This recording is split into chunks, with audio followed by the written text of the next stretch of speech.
काल प्रभु गिरधारी वसुदेव सुतं देवं कंस चाणूरमर्दनम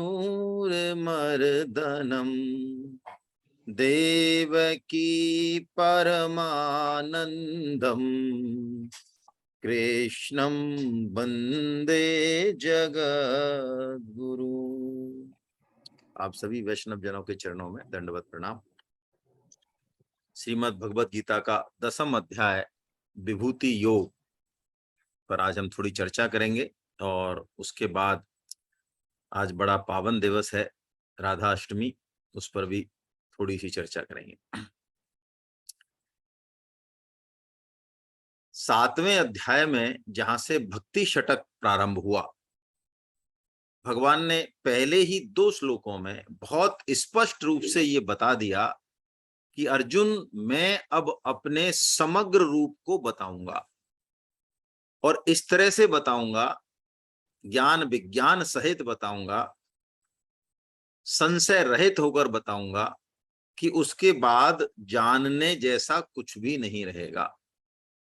ये भगवान की प्रतिज्ञा है। भगवान ने ये बात 7वें अध्याय से कही, तो इसी समग्र रूप का वर्णन भगवान कर रहे हैं। 7वें अध्याय में भी भगवान ने समग्र रूप का वर्णन किया, परा अपरा बताया, जड़ चेतन। फिर भगवान ने जो है वासुदेव सर्वम की बात बताई, राज विद्या राजयोग बताया और अधिभूत अधिदैव और अधियज्ञ नाम के शब्द बताए, जिनको कि 8वें अध्याय में भगवान ने खोला। इस कारण थोड़ा सा डेविएशन हुआ, लेकिन भगवान पुनः जो है 9वें अध्याय में फिर आ गए राज विद्या राजगुह्य के नाम से, और उन्होंने फिर वही बात, समग्र रूप की बात बताई भगवान ने। और उस समग्र रूप के जो भगवान हैं उनको प्राप्त करना बड़ा आसान है, सरल है, उनका भजन पूजन करना बड़ा सरल है, ये भगवान ने बताया। इसी क्रम में उसी समग्र रूप को कैसे हम दैनंदिन जीवन में, रोजमर्रा के जीवन में उस तत्व को अनुभव कर पाए। भगवान कोई बहुत करोड़ों किलोमीटर दूर कोई ऐसी वस्तु या व्यक्ति नहीं है जिसको कि हमारे कभी काम ही नहीं आए, हमने कभी महसूस ही नहीं किया हो, ऐसा नहीं है। भगवान अब एक बड़ी विलक्षण बात बता रहे हैं विभूति योग के माध्यम से, कि हम उनको दैनंदिन पदार्थों में, क्रियाओं में, सृष्टि के कण कण में उनको कैसे अनुभव करें, ये टेक्निक भगवान देंगे। और ये समग्र रूप इतना महत्वपूर्ण है भगवान का कि भगवान इस विभूति योग के माध्यम से इसको बता रहे हैं। और इस विभूति योग को भगवान ने गीता में कई जगह कहा है ना। देखिए, वैज्ञानिकों ने आज बहुत रिसर्च की और वैज्ञानिक आज इस बात पर पहुंचे हैं कि जो अंड में है वही पिंड में है। ये शरीर इस संपूर्ण विराट जगत का मानो एक नक्शा है, छोटा सा प्रोटोटाइप बोलते हैं ना, जिसे जो भी इस संपूर्ण ब्रह्मांड में है वो इस शरीर में है। और उसी क्रम से है, ऐसे भी नहीं कि सिस्टमेटिक तरीके से है बहुत। और जब नासा के वैज्ञानिकों ने ये खोज की तो उन्होंने कहा, चाहे जितने भी बड़े बड़े ग्रह है, नक्षत्र हो, ये संपूर्ण सृष्टि ये 5 तत्वों से मिलकर बनी। प्राणियों के शरीर भी 5 तत्वों से मिलकर बने। और उन्होंने बड़ी जोरदार खोज की कि उन सबके जो कोशिकाएं हैं उनमें भी एक तरह का साधर्म है। इस पर बहुत किताबें भी लिखी गई हैं। इन सब का मतलब क्या है? इन सब का मतलब ये है कि इस संपूर्ण सृष्टि में कोई एक ही तत्व भास रहा है। वो प्रत्यक्ष हो अप्रत्यक्ष हो कोई फर्क नहीं पड़ता, वो पास हो वो दूर हो, दिखता हो, कोई फर्क नहीं पड़ता, है ना। वो अलग अलग रूपों में भास रहा हो, कोई फर्क नहीं पड़ता। अनेक में भी एकता है। इस सिद्धांत को हमको समझना पड़ेगा। जैसे भगवान यहाँ पे फिर कहेंगे 10.4 और 5 में कि ये सारे जो 20 भाव हैं, अलग अलग तरह के, बिल्कुल डिफरेंट डिफरेंट भाव, ये मेरे से ही हैं। यानी इन सब के मूल में भगवान है। ऐसे ही भगवान 7.12 में पहले कह आए कि सात्विक, राजस और तामस ये तीनों भाव मेरे से होते हैं।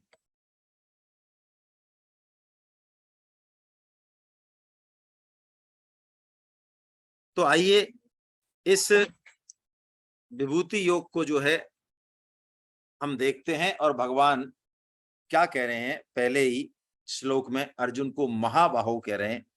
क्यों कह रहे हैं महाबाहो?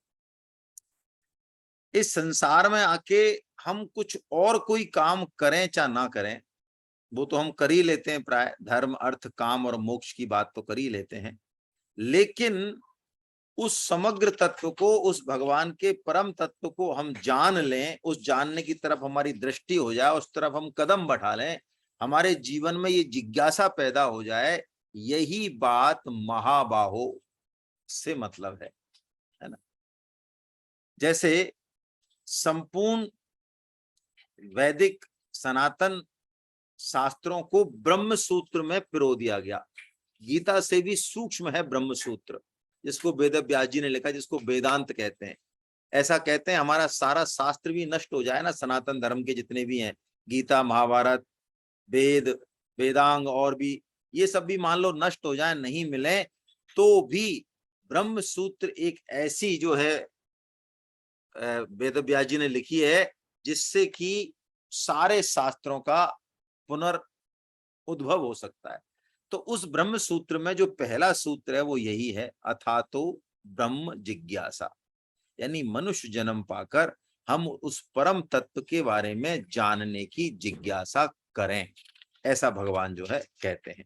अब भगवान कहते हैं कि मेरे इस समग्र रूप को मैं बता रहा हूं और मैं ही बता सकता हूं, मेरे अलावा कोई दूसरा बता नहीं सकता। आइए दूसरे श्लोक को हम वाचन करते हैं। न मे विदुषुर्गणा प्रभवं न महर्षया अहमादिर्हि देवानां महर्षीणाम च सर्वशा। भगवान कहते हैं मेरे प्रकट होने को, यानी मेरे होनेपन को देवता महर्षि कोई नहीं जानता, मैं सबका मूल कारण हूं। देखिए, कारण को कार्य नहीं जान सकता, कारण को कार्य नहीं जान सकता। भगवान इस सृष्टि के मूल कारण हैं, इसलिए उनके बारे में जितना वो बताते हैं उतना ही ऋषि मुनि महर्षि बता सकते हैं, शास्त्र बता सकते हैं। अपने मन से या अपने प्रयत्न से या पुरुषार्थ से हम भगवान को नहीं जान सकते। इसलिए तुलसीदास जी कहते हैं कि भगवान जिनको जनाना चाहें अपने बारे में वही जान सकते हैं, जितना जनाना चाहें उतना ही जान सकते हैं। इसीलिए तो भक्ति मार्ग में शरणागति की बड़ी महिमा है, श्रद्धा विश्वास की बड़ी महिमा है। हम भगवान में अपूर्ण श्रद्धा रखें, भगवान की बातों में श्रद्धा रखें। इतने मात्र से ही भगवान क्या बता रहे हैं तीसरे श्लोक में, कि जो मैं कहता हूं, जैसा मैं कहता हूं मैं अजन्मा हूं, संपूर्ण लोकों का महान ईश्वर हूं, ऐसा जैसा मैं कहता हूं यदि कोई ऐसा मान लेता है, यानी दृढ़ता से स्वीकार कर लेता है, तो वो संपूर्ण पापों से मुक्त हो जाता है, ऐसा भगवान कहते हैं।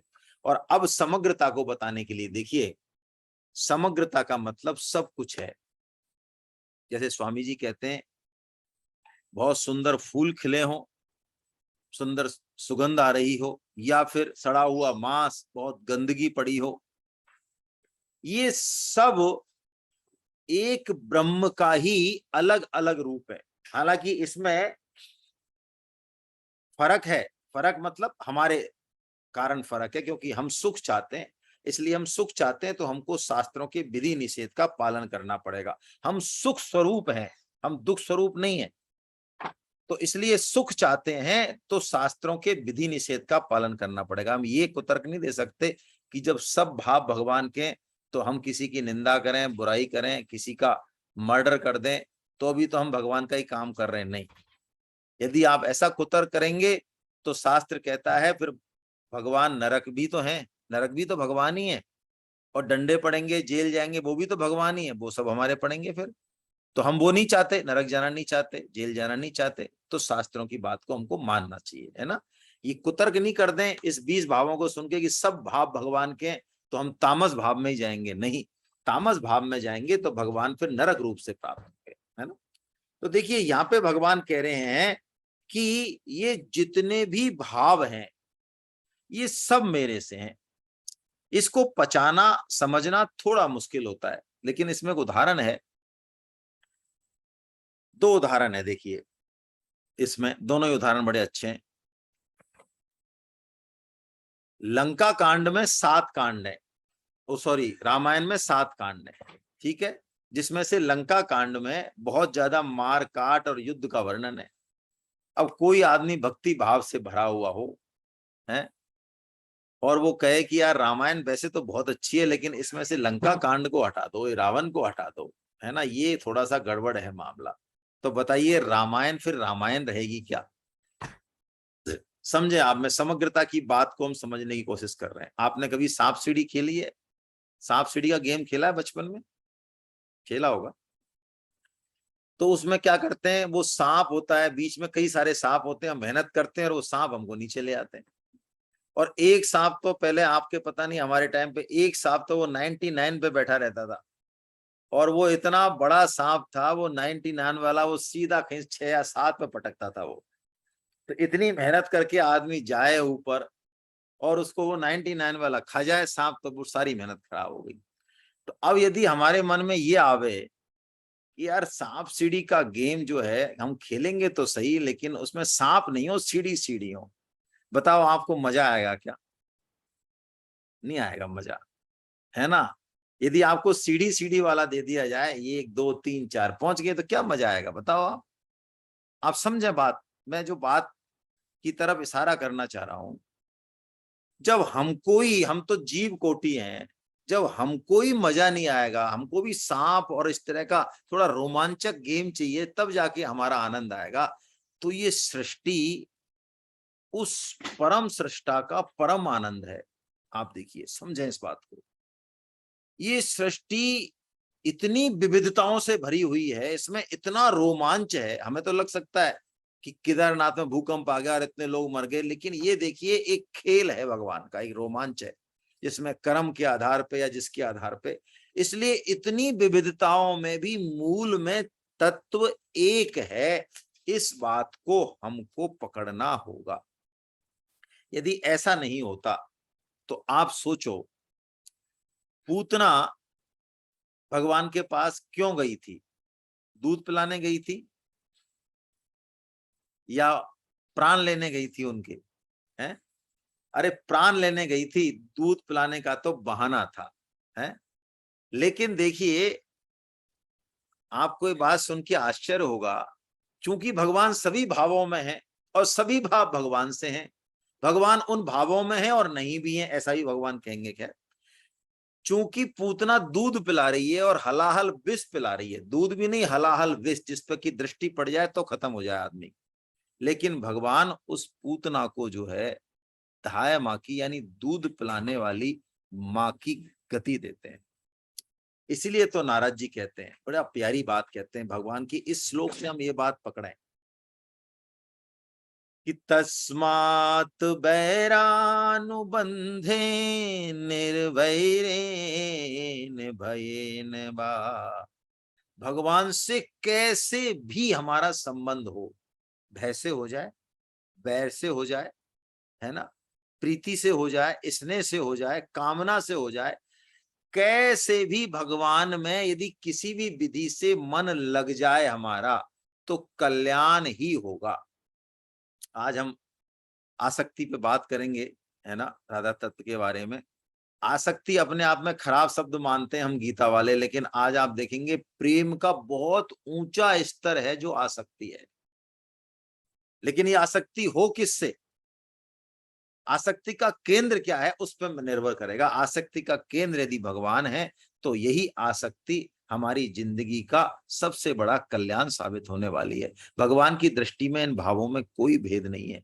कंस रात और दिन भगवान का स्मरण करता है, शिशुपाल रात और दिन भगवान को जो है गाली देता है, उनको कुछ नहीं समझता, उनसे बैर करता है, बड़ा द्वेष भाव रखता है ना।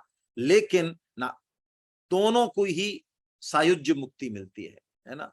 नारद जी कहते हैं, नारद जी ने तो एक बड़ा जोरदार बात, एक बड़ा फार्मूला दिया कि शायद प्रेम से और प्रीति से तो भगवान में मन लगे ना लगे, लेकिन जितना बढ़िया बैर से लगता है 24 घंटे। आज हमारे साथ कोई अपमान हो जाए, देखो उस अपमान को हम रात भर भूल नहीं पाएंगे, बिल्कुल पक्की बात है ये। हमारा किसी से द्वेष हो जाए, भयंकर द्वेष हो जाए कि इसको, तो वो द्वेष हम कभी भूल नहीं पाएंगे। तो भगवान से भी यदि द्वेष हो जाए ना, द्वेष से भी संबंध हो जाए मान लो, कैसे भी, नारद जी ने कहते हैं तस्मात केनापि उपायेन मनः कृष्णे निवेशयित, लिखने लायक वाक्य है ये। कैसे भी हो हमको भगवान में मन लगा देना चाहिए, ऐसा भगवान जो है कह रहे हैं। और जिनका मन भगवान में लग जाता है, उन भक्तों की कैसी रहनी करनी होती है। ये गोपी भाव का श्लोक आ गया बीच में ही, कि भगवान कहते हैं जो वास्तव में मेरे को तत्व से जान लेते हैं, है ना, कि मैं ही इस सृष्टि का कारण हूं, सब कुछ मैं हूं, चारों तरफ मैं ही हूं, तो वो कैसी उनकी रहनी करनी होती है भगवान बता रहे हैं, उस गोपी भाव को बता रहे हैं। मत चित्ता मदगत प्राणा बोधयन्ते परस्परम कथयन्तश्च माम नित्यम तुष्यन्ति च रमन्ति च। हमारी तुष्टि का कारण, संतुष्टि का कारण भगवान की कथा कीर्तन, भगवान का गुणानुवाद हो जाए। कब तक होगा ये? जब हमारा अंतःकरण शुद्ध होगा। और अंतःकरण शुद्ध भी कब होगा? जब हम लगातार भगवान का काम करेंगे, कथा श्रवण करेंगे, तो अंतःकरण शुद्ध हो जाएगा। शुरू में भगवान की बातों में हो सकता है सुन के नींद आए, इतना मजा नहीं आए, लेकिन भगवान यहाँ कह रहे हैं मत चित्ता, जिनका चित्त पूरी तरह से मेरे में है। अरे चित्त तो छोड़ो, उनके प्राण मेरे अर्पण है, यानी मदगत प्राणा है वो, मैं ना हूं, मेरा संबंध यदि नहीं रहे उनसे तो वो उनके प्राण चले जाए। जैसे कि दशरथ जी के भगवान श्री राम में प्राण बसते हैं।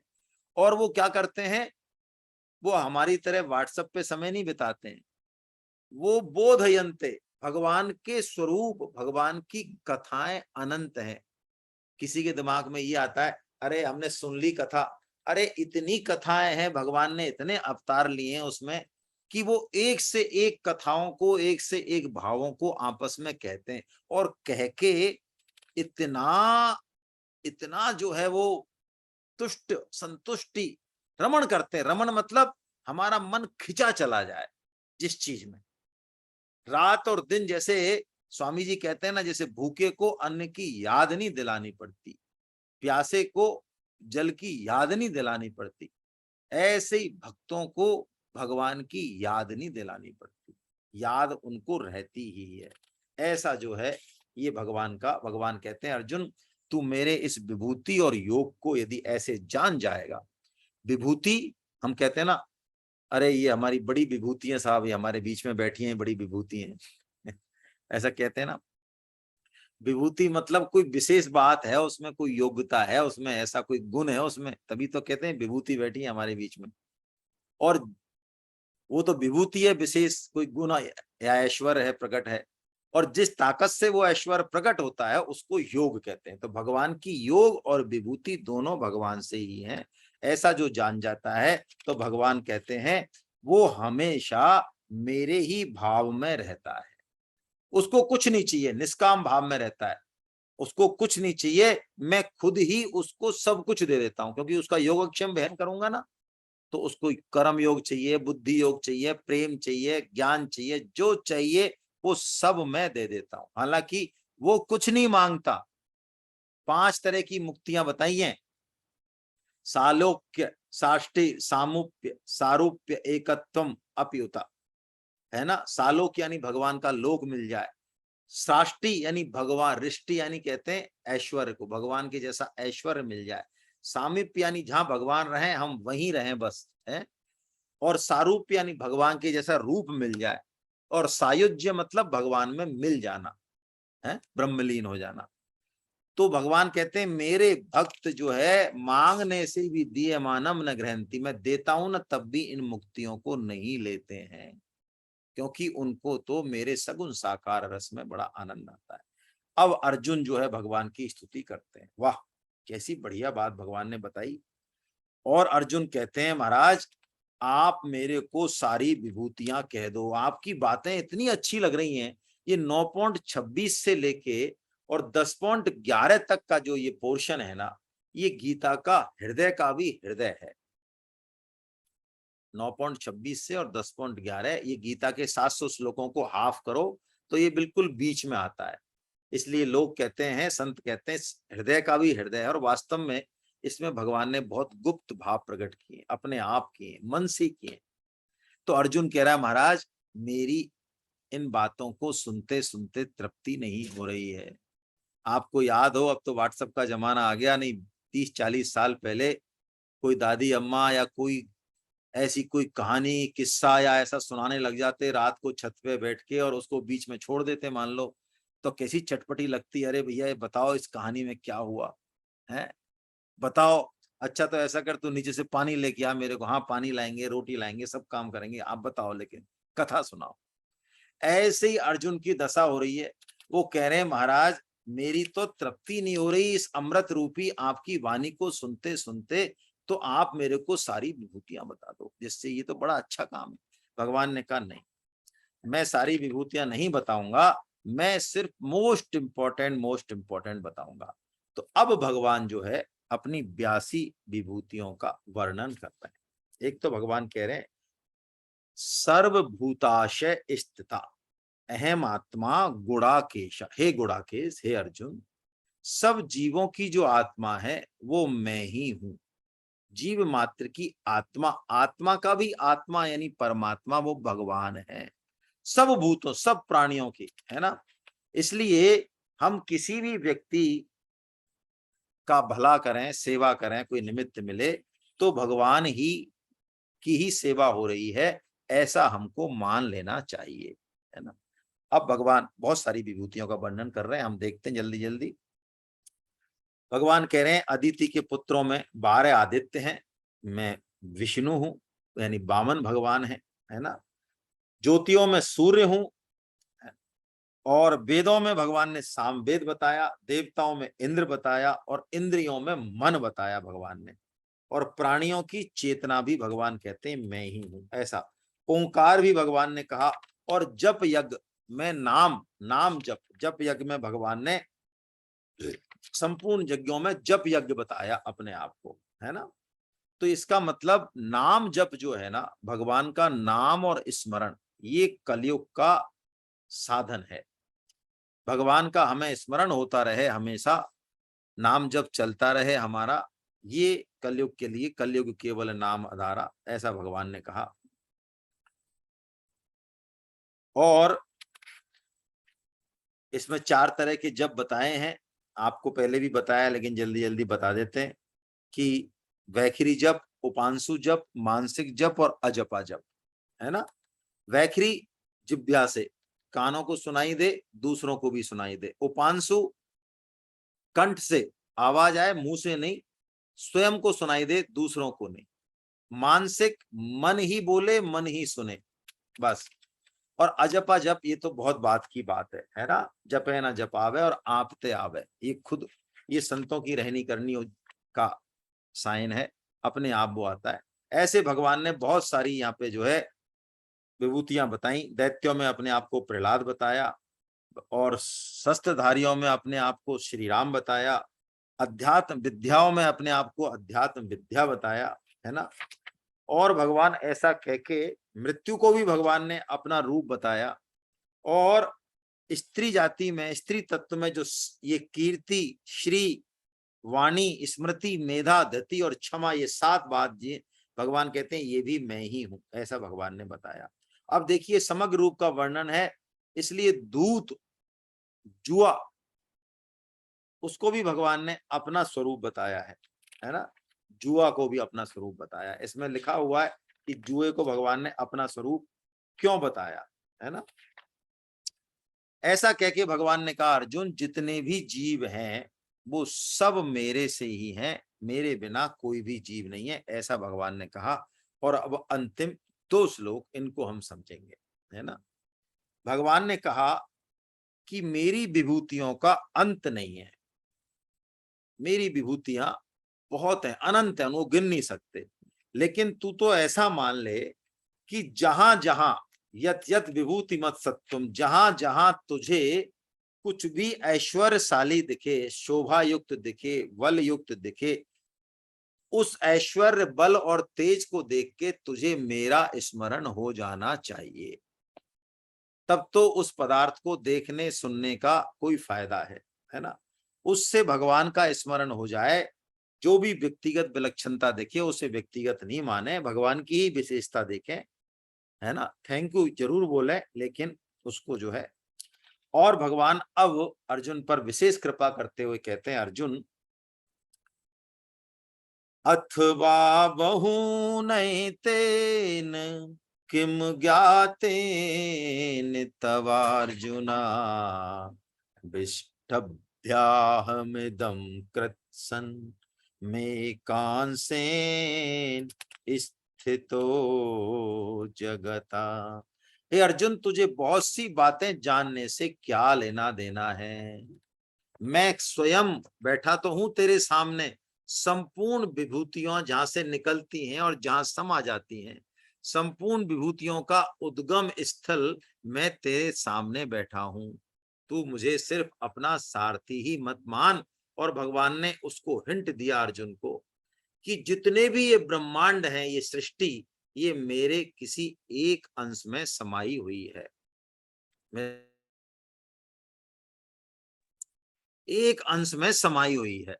ऐसा भगवान ने अर्जुन को हिंट दे दिया। यानी आगे का जो 11वां अध्याय है, विश्व रूप दर्शन, उसको मानो भगवान ने यहाँ पे उसकी नींव रख दी, है ना। ऐसा कह के भगवान जो है इस विभूति योग को पूर्ण करते हैं। इसमें किसी के प्रश्न हो तो हम कर लें। आज मैंने थोड़ा जल्दी किया जानबूझ के, क्योंकि थोड़ा सा राधा अष्टमी के ऊपर राधा तत्व क्या है ऐसा श्रद्धे JML गुप्ता साहब ने कहा था, तो थोड़ी सी चर्चा उस पर करेंगे, है ना। आपके मन में किसी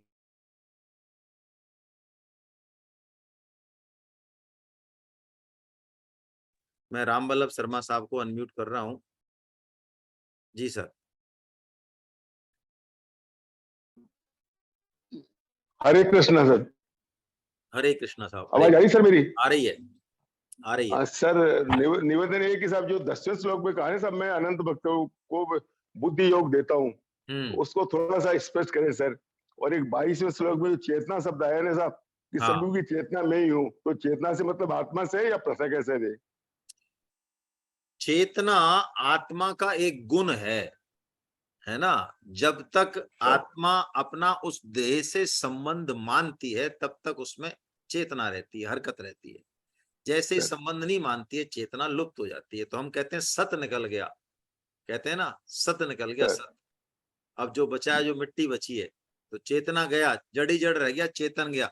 दो चीजें, जड़ और चेतन, तो चेतन गया, जड़ रह गया। आत्मा से ही मतलब मान लें आप, है ना। जी जी।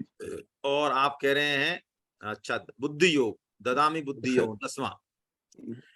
देखिए, जैसे वृक्ष में पानी देने से वृक्ष का हर अंग पोषित हो जाता है, अलग से कुछ नहीं करना पड़ता, ऐसे ही जो शुद्ध अंतःकरण से भगवान के बताए रास्ते से भगवान की आज्ञा का पालन करता है, भगवान की भक्ति करता है, उसको इस संसार में कुछ भी प्राप्त करने जैसा नहीं रह जाता। उसको कर्म, ज्ञान, भक्ति, बुद्धि योग, जो भगवान जो चाहिए उसको, वो भगवान स्वयं दे देते हैं। ये भगवान ने कहा है ना। एक ही साध है, सब सद है, और सब साध है, सब जाए। ऐसा भगवान जो है मानो यहाँ पे कह रहे हैं। ठीक है सर। हरे कृष्ण हरे कृष्ण। चलिए, और किसी के मन में कोई बात नहीं तो हम तप्त कांचन गौरांगी राधे वृंदावने